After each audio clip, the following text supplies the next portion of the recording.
I refused to move in with my boyfriend after he bought $87K truck without telling me. I'm very annoyed. He didn't even speak to me about it. We had so many discussions about moving in together, getting married, and then he goes and purchases a truck 2K more than his yearly salary. If you're asking how can a truck be 87K, that's the price you get when you put every addition you want on it. He showed me the truck expecting me to be excited, and I was livid. When he bought this truck, we were only a month from moving in together. We got into a bad argument where he told me it was his money and he could do whatever he wanted with it. So I said fine, and I told him I'm not comfortable moving in with him anymore. I asked my landlord if my apartment was still available and if I could renew my lease, and they said yes. Now my BF is saying he can't afford his place and his truck. I don't feel bad. You should have thought of that before buying something so expensive without talking to your GF of 2 years. I have had some of his friends' GF reach out to me and say I should support him, and one even say that I'm not loyal, and this shows I wouldn't support him if we were married since I run away when finances get bad. That's bullshit. He didn't lose his job or get hurt. He bought an expensive item without discussing it. I have been trying to get him to return the truck because it's already affecting his finances badly. He has only had this truck for 2 weeks, and he is worried that in the next month or two, he won't be able to cover all the expenses he usually has. This past weekend, we had another argument, and I think our relationship is going to end. I'm not helping him pay for this truck, and I'm not moving in with him. I have asked for a break and will be thinking about what to do. Edit. I appreciate the different opinions everyone has given me. I have a lot to think about. To answer 2 questions, no, he doesn't need the truck. He works from home, and if he has to check in at work, he has an office. Also, his friends and their girlfriends know about this issue because he asked for their views when we went to a get-together last week. Only 2 GFs reached out to me to tell me I wasn't being supportive. The others have minded their business. Hi, everyone. So I posted a few months about a situation I was dealing with my ex and him buying a car without telling me.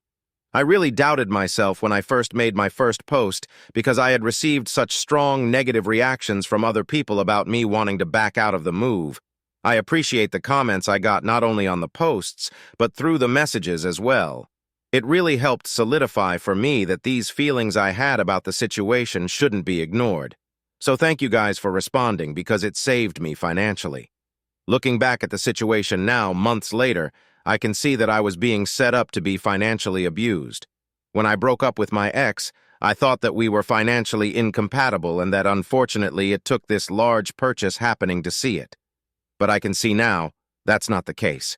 My ex made a plan in his head, and what made sense to him was for me to pay most of the expenses, and he thought this was okay and that I should be okay with it too.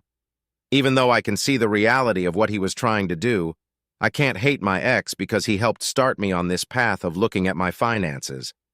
I remember when we first started dating and I went to pay for an item I was getting and my card declined, and without batting an eye, even though it was a little embarrassing, I took out another card and paid.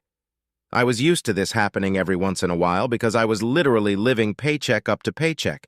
I'm not putting down anyone where that's the case. But in my situation then, I was living way above my means. I would justify every single want and get it. And I thought because I was making minimum payments and on time, I wasn't as bad as the next person.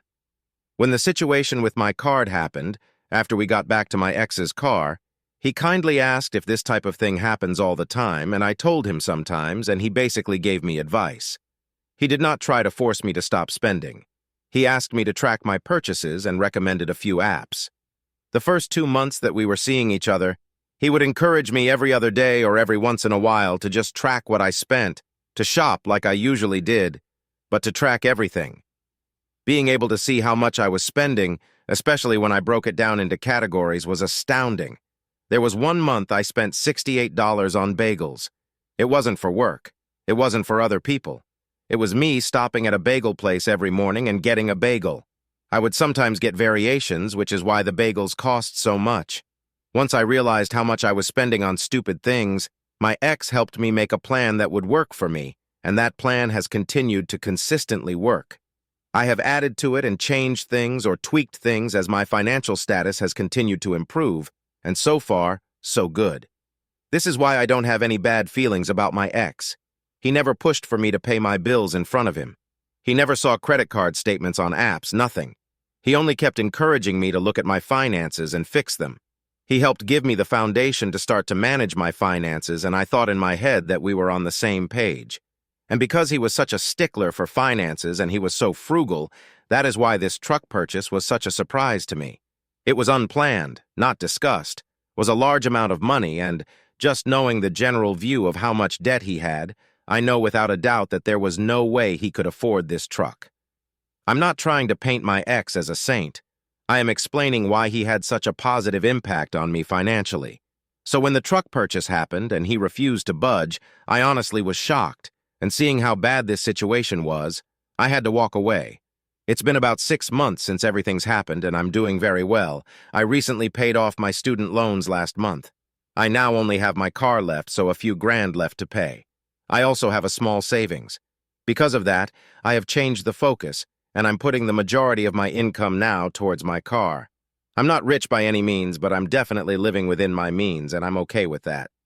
The last 2 things I am updating on are my raise and my ex's truck. I had a few people message me about the raise, and unfortunately, I did not get it due to a big mistake I made on a project. Once I realized the mistake, I knew that it would jeopardize things for my raise because I had made the mistake so close to my evaluation, and I didn't get the raise. But I fixed the mistake, and when I get reevaluated after 3 months, I am hopeful I get it this time. Losing the possibility of the raise made me realize even more that I had made the right decision, because I would be so screwed right now if I hadn't ended my relationship. With my ex, we have spoken once, and that is when we broke up. I cut communication completely, because he was still trying to fix things without addressing the truck and the fact that he was keeping it. I know from a person close to him that actually 4 months after we broke up, he did a voluntary repossession. I also know the truck is gone, because he deleted all the pictures he had of it. I was actually relieved to hear that for him because he can hopefully start to fix the situation he got himself in. I really do want the best for my ex, and I don't know the thought process that led to him getting this truck or what could have influenced him, but hopefully he can get back to where he was and make more improvements. The relationship is finished, and there is no hope of rekindling anything. Even though he returned the truck, I could never go back to him because the trust is gone. It wasn't only the money, it was also him making such a vital decision without me, expecting me to go along with it, and then vilifying me when I had viable concerns. I can't move past that. Yes, money isn't everything, but I can't stop thinking about what my life would be like now had I stayed. My student loans would not be paid off. We would both be broke. We would both be in worse off financial positions. All of these things would have affected the relationship negatively, which would have made it unhealthy. I'm glad we broke up, and I have forgiven him for what he tried to do to me.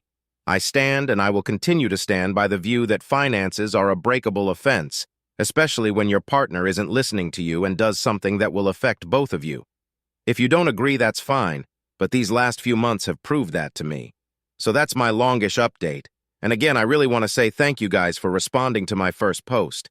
I honestly was leaning towards staying with him and not moving in, and I think in the long run, I would have been financially devastated and taken advantage of right now, and because of the different opinions I read, it made me realize how bad not only the situation was, but also how bad it could get.